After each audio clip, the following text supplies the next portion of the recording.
Archaic Records. Hey, what's up, everybody? It's Archaic Records here with you again. My name is Jamie, coming to you from Nashville, Tennessee.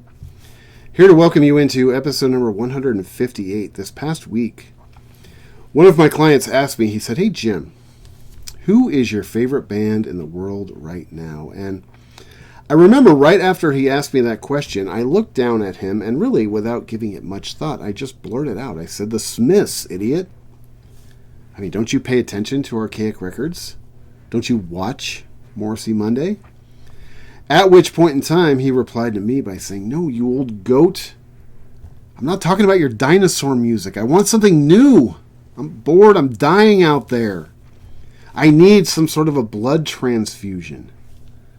I remember thinking to myself, in that case, have I got the plasma for you, son, in the form of my favorite new band in the world right now, that being the UK's own Tribulizations. Now, if for some reason you are unfamiliar with who the Tribulizations are, first of all, tisk. But if for some reason you do find yourself in this unfortunate predicament, allow me to briefly remedy the situation for you right now. The Tribulizations are a UK-based reggae vocal duo made up of Tara Gold and Frankie Dredd. The Tribulizations are a band that I first discovered probably a little bit less than a year ago through one of my favorite follows on social media, that being Lion Vibes Records in London, England. Ben, I think his name is Ben. Ben and his entire team do such a tremendous job promoting this music, promoting these artists. It is obvious that he is very knowledgeable, he is very passionate. So one day, I'm sitting there doom scrolling, which unfortunately I have been known to do from time to time, when I stumbled upon an Instagram post by Lion Vibes. There was Ben standing there next to a couple of highly fashionable individuals. I remember thinking to myself, even before hearing a single note of their music, I remember thinking to myself, wow, these guys look pretty snug. But it wasn't until Ben began playing some of the music off of the album that they were there to promote. The album in question is entitled Melody Babylon, and I could tell, even through the somewhat dodgy sound quality that you're often forced to endure on an Instagram post, this was a band that I was very much interested in. So what I did was I immediately skedaddled it over to my Spotify account. I looked them up and I dropped the virtual needle on this record, and I can tell you that I was basically immediately hooked. This was an album that I went back and I listened to probably 3 or 4 times in its entirety during the first 48 hours that I was aware of its existence. In fact, it wasn't too long after that I decided right there and then that I needed to get my own copy of this record on some sort of a physical format. So what I did was I made a mental note of it, and I committed myself to the idea that the next time I run out and I do my rounds out here in Nashville, this was a record that I was going to make it a point to look for. Now, unfortunately, despite the fact that Nashville is a relatively nice place to live, I've been known at times to give Nashville a little bit of guff based on the fact that, yes, it is the buckle of the Bible Belt, and yes, unfortunately, at times you were forced to rub elbows with a few too many maggots and Bible thumpers. But having said all that, really at the end of the day, Nashville is a pretty nice place to live. The music venues in this city are world class, and we're very fortunate in the sense that we do have a lot of very elite record stores. But, one of the downsides about living in Nashville, especially if you are a fan of this style of music, is this genre just has absolutely no legs here. I don't know why it is, this general region of the United States, but this music just has absolutely no audience. No bands tour here, and as an extension of that, when you go out to our local record stores here, which I mentioned a second ago, are generally pretty elite based on the fact that this music doesn't really sell. You're fortunate if the record stores here in Nashville have basically a half a crate of Jamaican records, and based on the fact that this music doesn't really have an audience here, and based on probably what they assume will move in terms of product, basically all you're able to find here, and I'm not saying this simply to be an elitist. I'm not saying this only to be a snob, but unfortunately, when you go out to the record stores here in Nashville in search of Jamaican records, you're always going to find copies of Bob Marley Legend and Legalize It by Peter Tosh and a few of the other really big Mount Rushmore records in the genre. Now, I'm not even sitting here dogging on those records. I own those records. I like those records. But if you're somebody like me that has been listening to this style of music most of your adult life, and you own all of the classics, and you're looking for things that are a little bit under the radar or things that are a little bit new, unfortunately, when you go out to the record stores here in Nashville, more often than not, you are going to strike out, which was my experience when I went out in Nashville in search of this record. So unfortunately,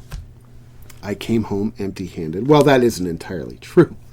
I mean, let's not get nuts. Let's not say anything that's crazy, all right? Whenever it is that I do my rounds, I very rarely come home empty-handed. But considering that I had gone out in search for this record specifically, I sort of came home virtually empty-handed. So what I did that evening was I decided that I wanted to order this record from Lion Vibes Records in London, England. I've always had a positive experience working with Lion Vibes in terms of my orders. Every time I have placed an order with them, it arrives in a very timely manner. Everything is in pristine condition. I've not always had as positive experience when it comes to ordering from other record stores throughout the UK and Europe, but when it comes to Lion Vibes, if you are a fan of this style of music and you do have a hard time finding some of this material in your hometown, in your record stores, I really can't recommend working with Lion Vibes enough. They do a tremendous job. They are really the authority when it comes to this style of music on Instagram also, so go give them a follow. But I did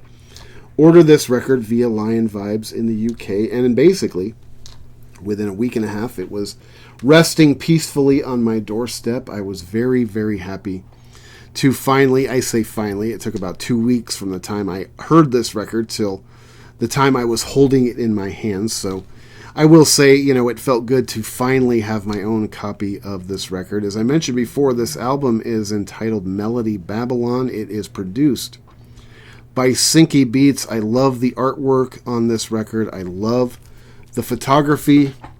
I love that this record is pressed on a very beautiful piece of bright yellow vinyl, something that I always love when these records are released. The first song on this record is the title track. It is entitled Melody Babylon. As soon as you drop the needle on the first track on this record, you are immediately transported back to 1969, and I mean that in a good way. Now, keep in mind, I may be an old fossil, but I was not born back in 1969. I'm not quite that old as of yet, but this album does have a very 1969 sort of feel to it. You're immediately reminded why you love this music so much. Their love and understanding of this music and this culture is obvious. It leaps right out at you. Musically, their presentation is beautiful, it's powerful, it's striking. In fact, I would go as far as to say that their musical presentation is as striking, if not even more, than the band's physical aesthetic, which, speaking superficially just for 1 second here, I mean, how cool are these cats right here? Sometimes I wish I could put together a drip like that, but at the end of the day, I would just end up looking like an asshole. Now, I know what you're going to say. You're going to say, Jim, every time you make one of these posts, you end up looking like an asshole, which, hey, at the end of the day, I'm not going to disagree with you, but if I end up looking like an asshole here, at least I'm looking like an asshole on my own terms. I don't think that I can necessarily pull off the outfits that this band wears, not to mention the fact that if I did try to dress like this, at the end of the day, it would not come across as being very authentic, which at the end of the day is one of the greatest compliments that I can pay this band, is that they are authentic. To me, authenticity is everything. Really, authenticity is sort of my religion. Without authenticity, you're Post Malone, and nobody wants that. I mean, nobody with a brain wants that at all. I mean, that's one of the things about living here in Nashville. You can go downtown to Broadway, and you can find the mindless masses standing around the corner waiting to go boogie at Posties in downtown Nashville, but I don't necessarily think that those are the same people that would be interested in purchasing this particular record. Both Frankie and Tara on their own are vocally outstanding, but once you combine them together, it is like a perfectly prepared meal. You take one bite out of this and you're like, damn, what is in this? It's sweet, it's savory, it's ravishing. But at the same time, it has a little bit of a bite to it. It has a little bit of a serrated edge. As I mentioned before, this first song is called Melody Babylon, which I assume means that this song is in some way about the corruption of the mainstream music industry. In the lyrics to this song, it mentions that they run Top of the Pops. I'm not exactly sure who they are, but I can imagine that they are a pretty corrupt institution. But is it wrong that I love to go back and watch old reruns of Top of the Pops on YouTube? If it's wrong, I don't necessarily want to be right, son. Anyway, the first song on this album is amazing. It is a great side one, track one. As I mentioned before, the first time I listened to this record, this song just immediately grabbed me by the seeds. And not only did it not relinquish its grip, but in a weird way, it almost had me craving more of it.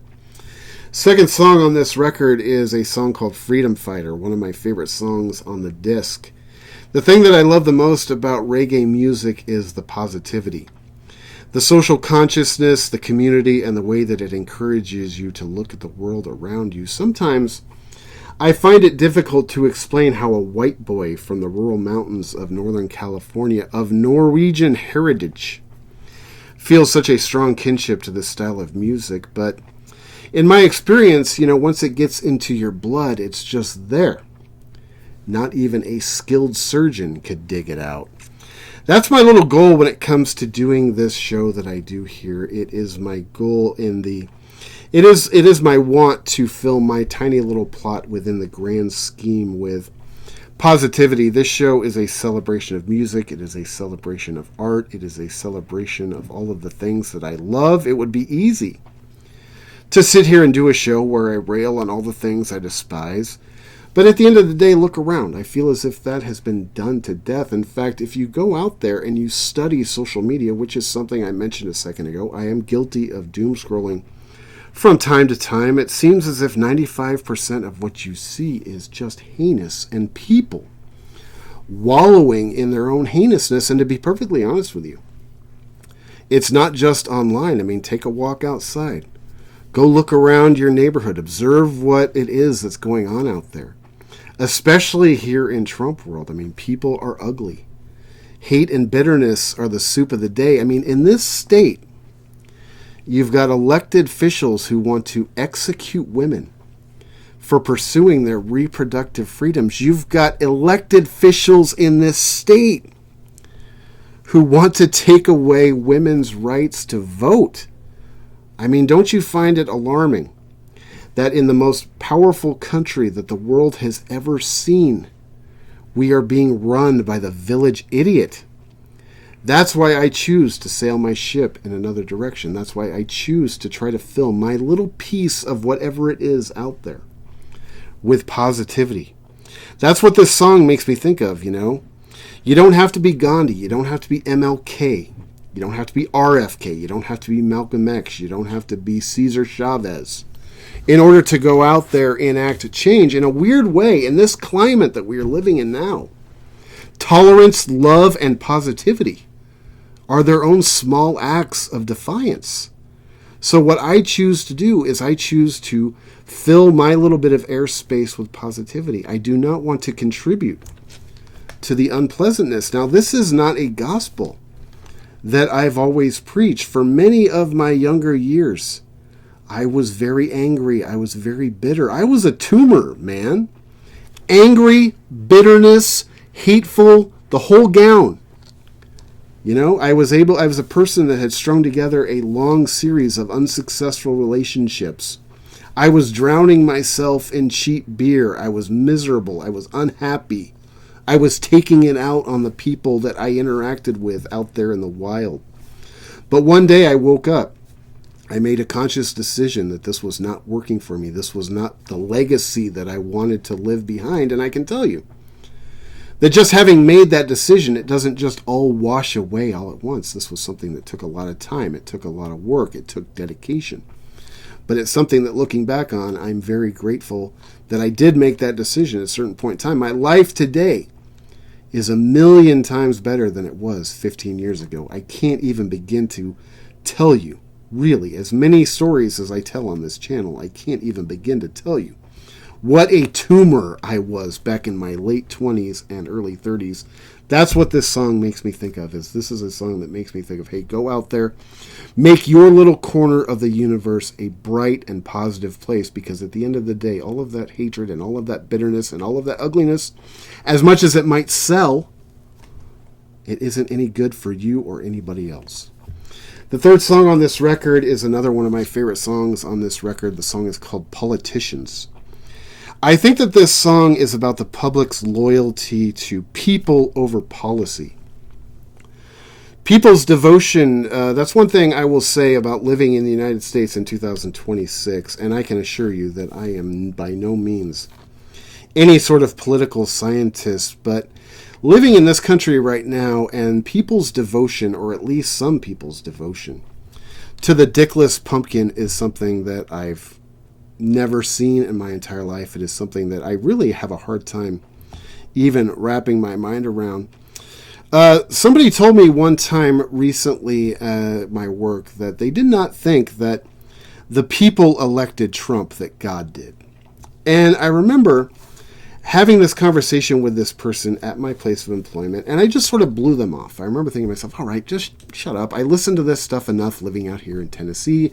That doesn't make any sense. I can't believe you would even say that. I completely dismissed it. But later on that day, I was driving home, and I started thinking about that conversation with that climate, and to be honest with you, it sort of chilled my blood, the thought that a middle-aged man in the 2020s can think that and turn it into a intellectual argument.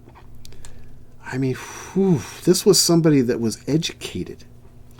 That's one thing, well, I should say it's the only thing that I enjoy about the Trump administration in this country is watching all of the Christians and the Bible thumpers and all of the maggots twist themselves into moral pretzels in order to stay loyal to their spray-painted deity. This past week, I was having a conversation with one of my clients. Now, this is a person that I don't dislike. In fact, I would say he is a relatively pleasant individual, but at the same time, he is a devout Trumper. And we got on the topic of politics, which is his thing. Now, fortunately, at the place I work, politics don't get talked about as much as you might think because, I don't know, there's just other things out here that people prefer to talk about, which is something I'm grateful for. But we got on the topic of Trump, and this is somebody that I've known for a while. He is somebody that is a Trumper, and he told me that he is currently very pissed off at Donald Trump, at which point in time I remember sort of thinking, like, really?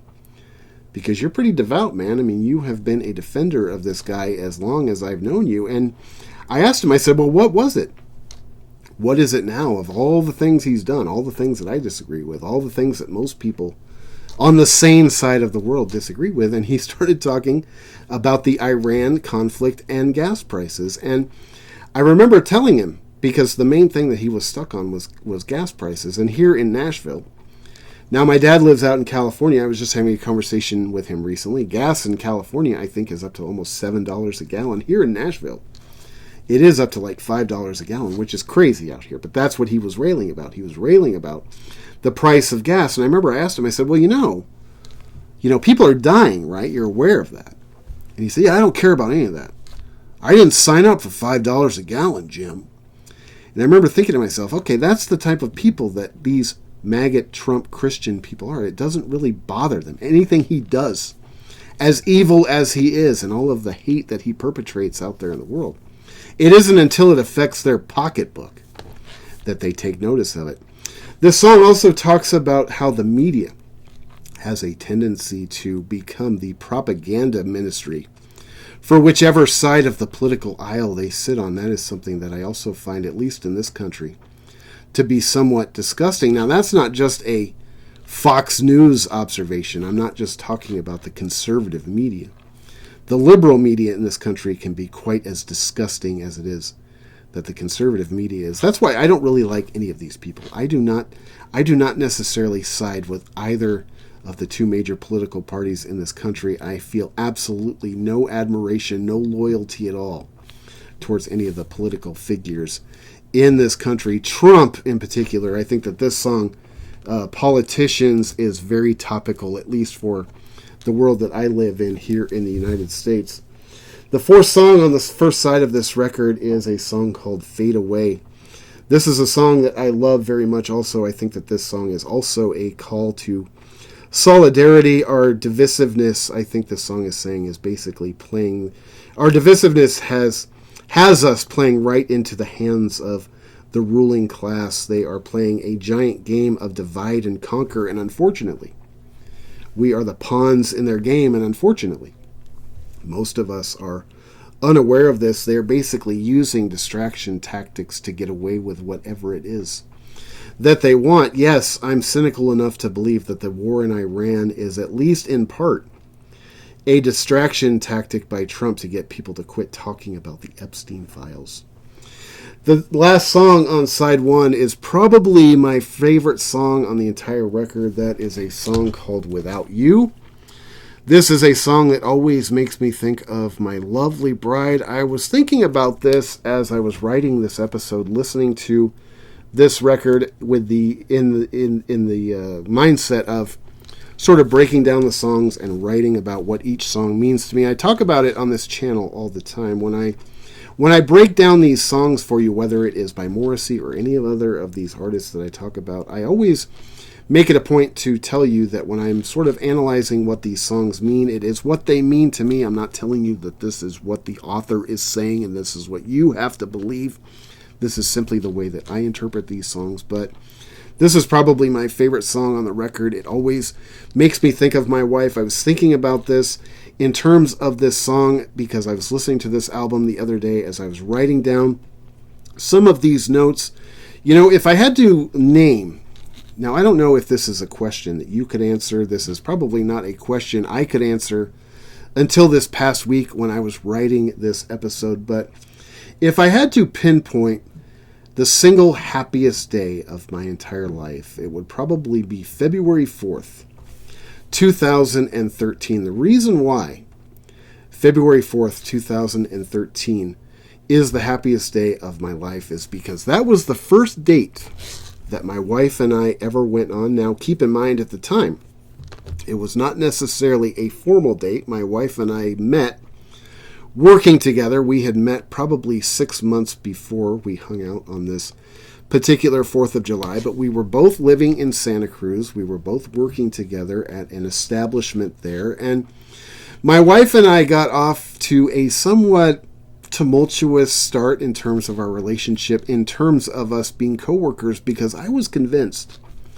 for a very long time that my wife just hated my guts. And because she hated my guts, I basically went out of my way to not necessarily harass her at work, but I kind of went out of my way to sort of solidify those feelings that I assumed that she had for me. I would always drag her into uncomfortable conversations. I would always say things that were deliberately unfunny just to sort of get a reaction from her. But eventually, over time, her and I began to warm up to each other. Now, she will tell you that she treated me sort of weird at work the first 6 months that we worked together because secretly she was in love with me. I mean, look at this Poonam.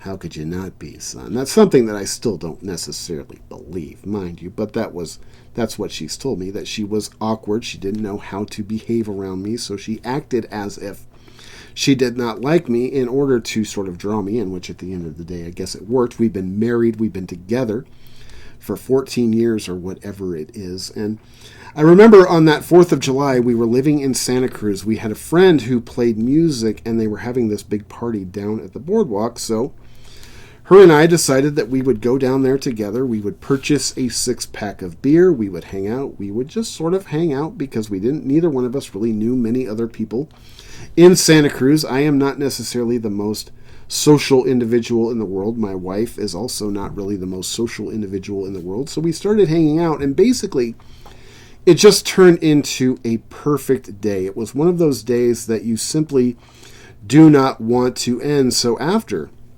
the party ended at the Santa Cruz Boardwalk, my wife and I decided to go to a party that was being held by one of our sort of mutual acquaintances, and I just did not want this day to end. I just wanted to hang out with my wife as long as I could.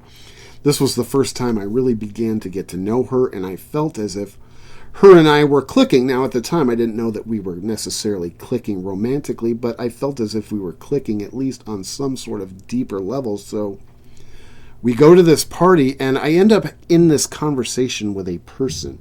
This is somebody that I was sort of casual friends with at the time, but he was somebody much like me that was just a music-obsessed dweeb, and he and I got into this conversation, and I'm still capable of this to this day. In fact, when I do these videos, sometimes I sort of get into the zone, and I don't even remember what it is I've said until I go back and I watch them, and he and I were having one of these conversations about bands and music, and I always tend to get into this sort of tunnel vision because this becomes the most important thing in the history of the world. This conversation is going to solve all of humanity's issues. Do you understand what I'm saying? And he and I got into it, and I can't speak for him. I was just like locked in. There was no way in hell he was going to get the better of me in this particular debate. And eventually the conversation sort of winds down, and the tunnel vision begins to evaporate, and I'm beginning to see the things around me again. Now, when this conversation started, my wife was standing here to my left. By the time the conversation ended, she was nowhere around. I went out and I looked for her car in front of the house, and it was gone. I had totally alienated this wonderful woman, this person that I had first begun to get to know on a deeper level this day. I remember driving home that evening thinking, like, I am such a toad. I can't believe that I blew this opportunity with this person who seems cool, who seems normal. Now, the next time that I saw her, I just vehemently apologized. I begged for her forgiveness. I said, I'm sorry. I guess it's better now that you see that side of my personality, because that side of my personality exists. It's something that now, as long as we've been together, it's something that I guess she's sort of gotten accustomed to. Although when I get on the topic of music, I can still clear a room. I'm assuming that nobody's watching this video at this stage because I've probably cleared the room. But that's just how I am. But she told me, she was such a great sport about it. She told me, she said, no, it's okay. You do you. I just didn't really know anybody else there. I felt uncomfortable. I had nothing to contribute to this conversation, so I just wanted you to have fun. And, within 10 days after that first date, my wife and I were sort of an official item, and her and I have been together ever since. It is a relationship that I can't even fathom the end of, in my honest assessment of the situation. I don't necessarily know that we are the greatest couple in the history of the world, but I definitely feel as if we are one of the closest. This is a relationship that I would literally not trade for anything. Now, the ironic thing, and one of the things it talks about in this song, is she says, I went to the dance not in search of romance. Ironically, not when I met my wife, but ironically when I started dating my wife, that was sort of the mindset I was in. I had given up on relationships, and it wasn't the goddamn women. It was more me. I could not figure out how to make a relationship work. I sucked at it. And at a certain point in time, I am of the mindset that if I suck at something, I'm basically just going to give it up. I had strung together a series of relationships that could gag a maggot. I'm not kidding. I am not proud of saying that. So when it was that I started dating my wife, it was the farthest thing from my mind. I wanted to be single. I wanted to take time to fix whatever it was that was going on in here. And ironically, once I made that decision that I was no longer interested, I did not want to be a part of any of this nonsensical horse hockey, I meet the most wonderful person I've ever met in my entire life. Before that, I would say that I sort of had a tendency to bunny hop from relationship to relationship because at some point in time I was terrified of being alone. That is something I didn't even realize until my wife and I got together. And I told her, when her and I first started dating, I laid it all on the line. I said, look, I'm going to start this relationship off on a different level than I've started any other relationship off. I'm going to tell you the truth. I am a mess. I'm willing to get better. I want to get better. I talked about it on one of the songs earlier on this episode. I woke up one day, I realized this life ain't working. I don't know what it is that I'm doing, but I'm doing it wrong. Always makes me think of my wife whenever I think of this song, whenever I think of that era of my life. It probably is my favorite song on this record. It closes out side 1. Side 2 starts off with a song called One Step Forward. I love this song. It's got a little bit more of a up-tempo sort of ska tempo. I think that the song is sort of about embracing change, which is something that I have always been, I shouldn't say always, but something that I've been preaching the gospel of for many, many years. I think as human beings, the ability to evolve and change and improve ourselves and learn from our mistakes, I think it is one of the truly greatest gifts that has ever been given to us by God or whatever it is that you believe in. Change is something that should be embraced. I know people that just refuse to change. I mean, they're almost like miracles of nature. Those are not necessarily people that I choose to spend my free time with, if you understand what it is that I'm saying. The next song after that is a song called Just Let It Be. This song to me has a real sort of Steel Pulse kind of feel to it. Steel Pulse is a band that I absolutely love. Steel Pulse is playing in July, if I'm not mistaken, out in Asheville, North Carolina, which, you know, I think is probably about as close as you're going to get to a place to Nashville that actually attracts a lot of Jamaican music. Obviously, you can see Jamaican music in New Orleans and Atlanta. Asheville is probably about as close as you're going to find Jamaican music to here. Steel Pulse is one of my favorite bands of all time. It kind of reminds me of, this song reminds me of the Earth Crisis, sort of True Democracy era of Steel Pulse. Steel Pulse is a band that I've seen live probably 4 or 5 times. The last time I saw them was at the Fillmore in San Francisco. I took my wife to see them. My wife is not a big fan of Jamaican music. I don't know that that show necessarily fertilized her eggs. I don't know that she will necessarily be taking the trip out with me to Asheville. She'll probably take the trip with me to Asheville. I don't know that she'll necessarily need a ticket to see Steel Pulse. I love the song. Just Let It Be. The next song after that is a song called Fever. I also think that this song is about divisiveness and its toxic effect on humanity. This song asks the listener to understand that this could eventually become a fatal condition to our entire species. Humans seem to be the only animal in the history of the world that are probably not only obsessed, but, deliberately trying to facilitate their own extinction. That is something that I simply do not understand. I think that that is what this song is sort of talking about. The next to last song on this album is another one of my favorite songs on this record, that being Social Riot.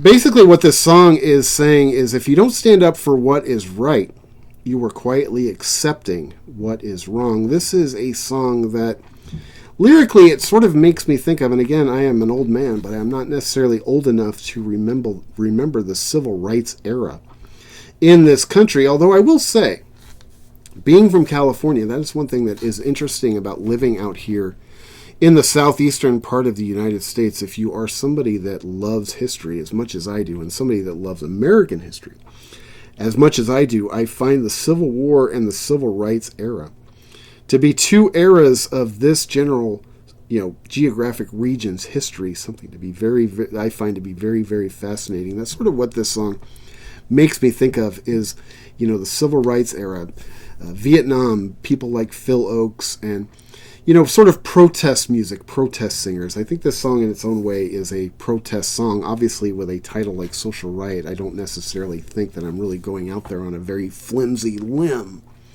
in saying that. The last song on this album is a great song also. It's called Rest in Love. This song is big, it's heavy, it's deep. It really is one of the most unique sounding songs instrumentally on the record. I think that this song calls out complacency. It is a great closing track.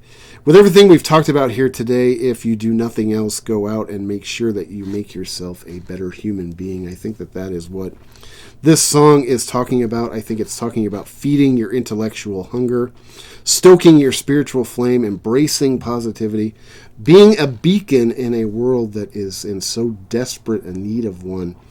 It really is a great song to close out the album. As I mentioned before, this album is called Melody Babylon. The artist in question is my favorite new band in the world right now. That is the UK's own Tribulizations, Tara Gold, Frankie Dread. Now, before I get out of here today, I would like to show you one other nugget of theirs, which I also secured from my friends out there at Lion Vibes Records in the UK. That is their single for the song Scars. This is a song that I absolutely love. When this single first came out, the Tribulizations were once again interviewed by Ben on Lion Vibes. Frankie talks about the song Scars, how this song is basically about his health journey, and I'm not exactly sure what it was that he went through. At the end of the day, it isn't really any of my business. Every person is entitled to a little bit of privacy, but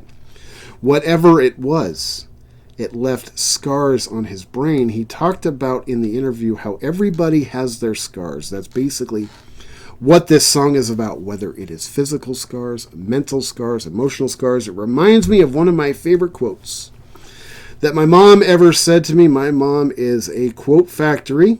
She is oftentimes quoted on this channel, sometimes without credit, to be fair. But one time she said to me, she said, "Emotional scars are the best."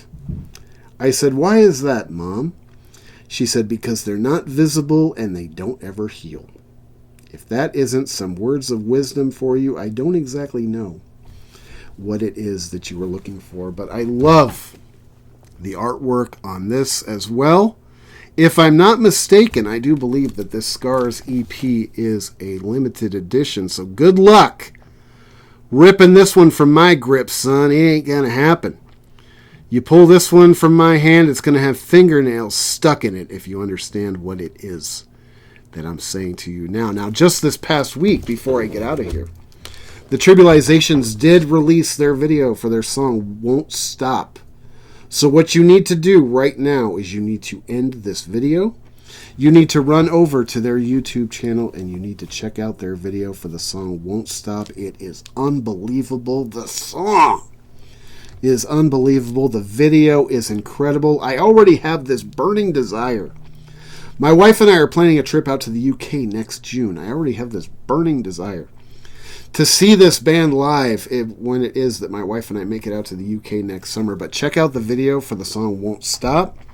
If it doesn't whet your appetite to go check this band out more, and more specifically, go see them live in the UK, I don't know what it is that you're seeing. Anyway, man, check them out. The Tribulizations. That is your homework for this week. It is our responsibility to grow good music, to support artists that are worth supporting, people that are worth believing in. And this is a band that I guarantee you are going to love. Anyway, man, thank you so much for checking out this video. This is Archaic Records. My name is Jamie, coming at you from Nashville, Tennessee.